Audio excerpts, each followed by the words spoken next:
Habileté numéro 6. Aidez vos nouveaux distributeurs à démarrer du bon pied.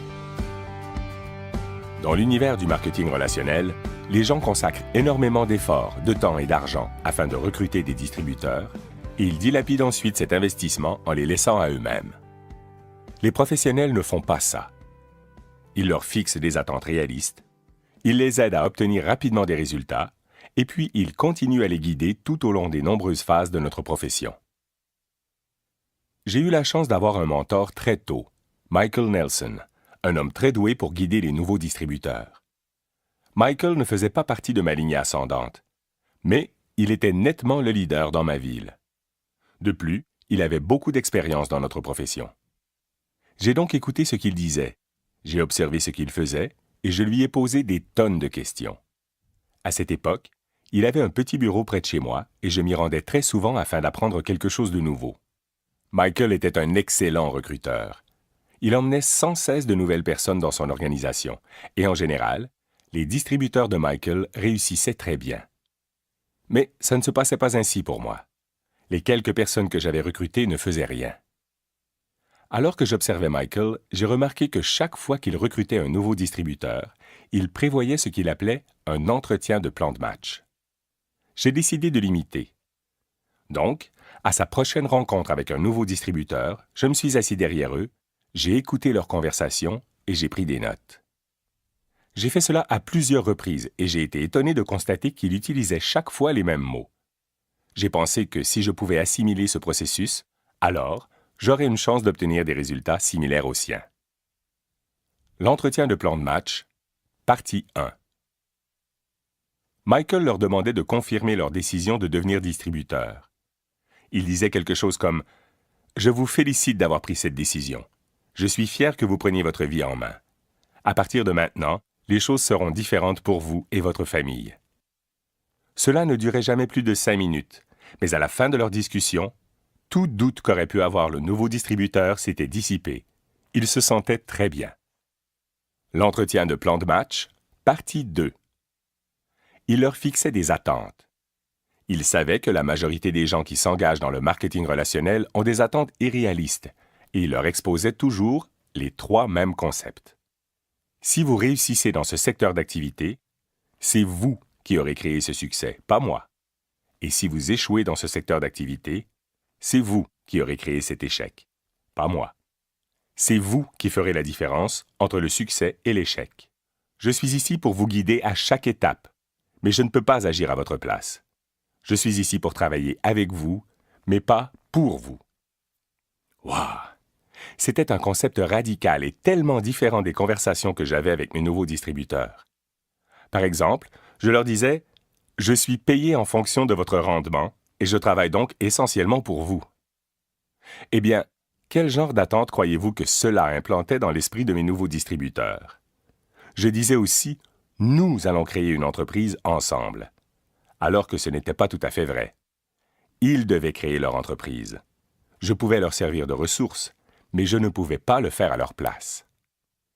Michael leur disait ensuite « Ma tâche consiste à vous aider à devenir indépendant financièrement aussi rapidement que possible. » Êtes-vous d'accord pour dire que c'est un bon but? C'était encore une fois radical, mais sensé. À cette époque, j'avais un groupe qui dépendait largement de moi. Mes distributeurs n'agissaient que lorsque je les y poussais. Mais Michael avait un groupe de distributeurs qui travaillaient de leur propre initiative. Ils jouissaient à la fois de la duplication et de la liberté. Pas moi. Il avait jeté les bases d'une relation dans laquelle il agissait comme un professeur auprès de ses distributeurs, et non comme leur esclave. Il était en mesure de leur inculquer les habiletés nécessaires et il pouvait ensuite évoluer de façon indépendante. Finalement, Michael disait « Vous connaîtrez certainement des hauts et des bas en bâtissant votre entreprise. Il y aura de bons moments et de mauvais moments. Je saurai que vous traverserez des jours difficiles lorsque vous ne m'appellerez pas, ne vous présenterez pas aux rencontres, ne participerez pas aux conférences téléphoniques, commencerez à présenter des excuses, ce genre de choses. Lorsque cela vous arrivera, et cela arrive à tout le monde, comment voulez-vous que je gère cela? Voulez-vous que je vous laisse seul? Ou voulez-vous que je fasse preuve de ténacité et que je vous rappelle pourquoi vous avez pris la décision de vous engager? C'était brillant, car il est vrai que tout le monde doute de soi-même un jour ou l'autre.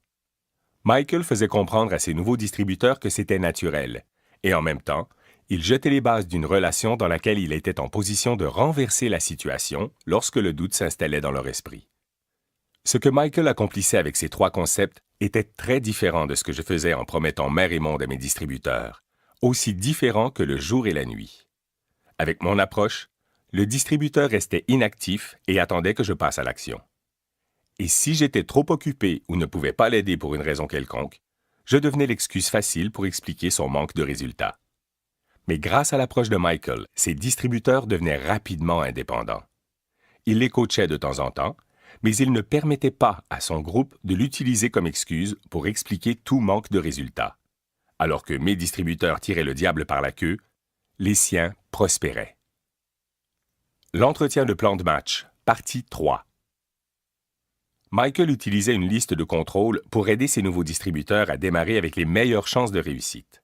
Le plan exact peut varier d'une entreprise à l'autre, mais le concept est toujours de faire tout ce qui est possible pour assurer l'obtention de résultats rapides. Voici quelques exemples de ce que vous pourriez inclure dans votre liste de contrôle. 1. Veillez à ce que votre nouveau distributeur ait les produits appropriés en sa possession.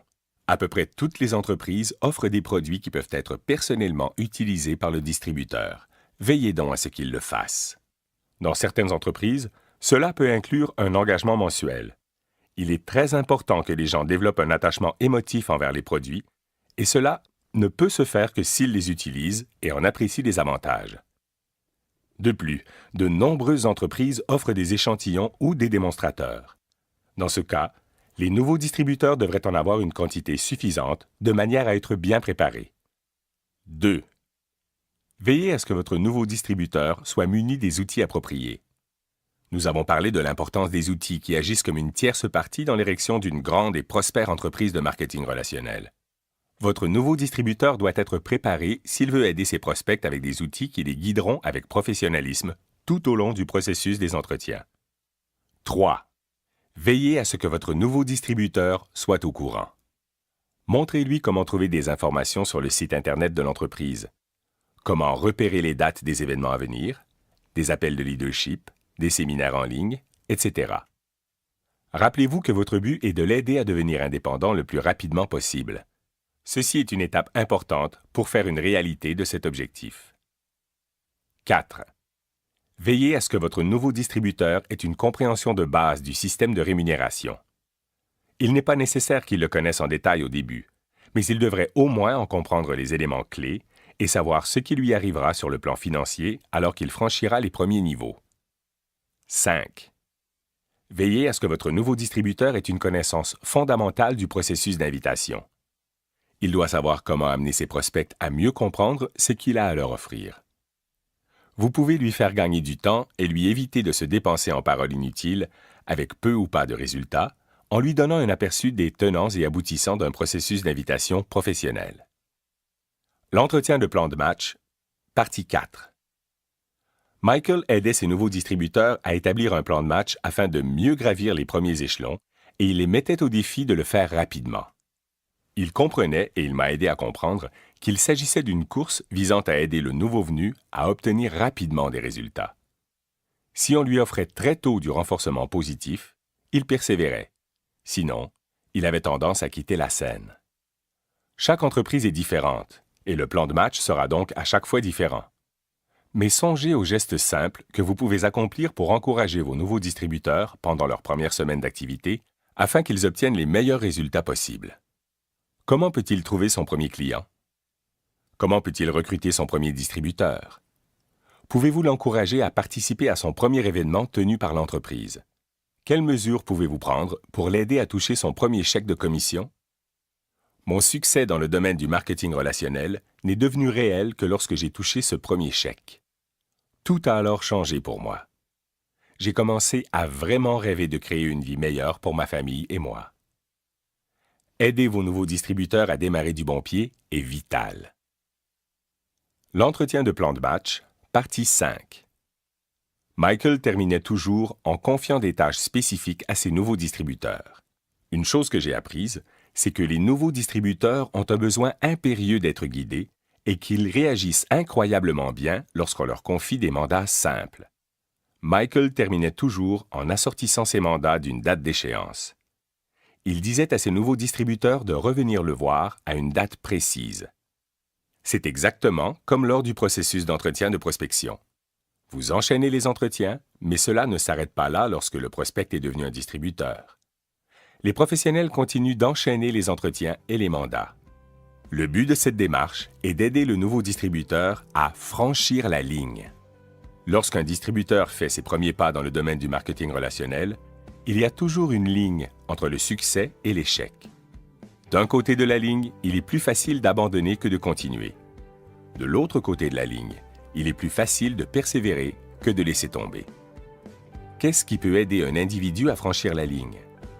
Trouver son premier client, recruter son premier distributeur, toucher son premier chèque de commission, participer à un important événement tenu par l'entreprise, se faire des amis au sein de l'organisation, clamer son intention devant le monde entier, être promu à un niveau supérieur, être reconnu pour ses réalisations. Il y a des centaines d'autres choses qui peuvent contribuer à amener un individu à franchir la ligne. En tant que parrain, votre tâche consiste à aider vos nouveaux distributeurs à franchir cette ligne et à rester de l'autre côté. La ligne ne disparaît jamais vraiment. Elle est toujours là. Et vous, en tant que leader, devez être constamment conscient de l'état émotionnel dans lequel vos distributeurs se trouvent. Ainsi, vous pourrez continuer à les encourager à ne jamais abandonner leurs rêves.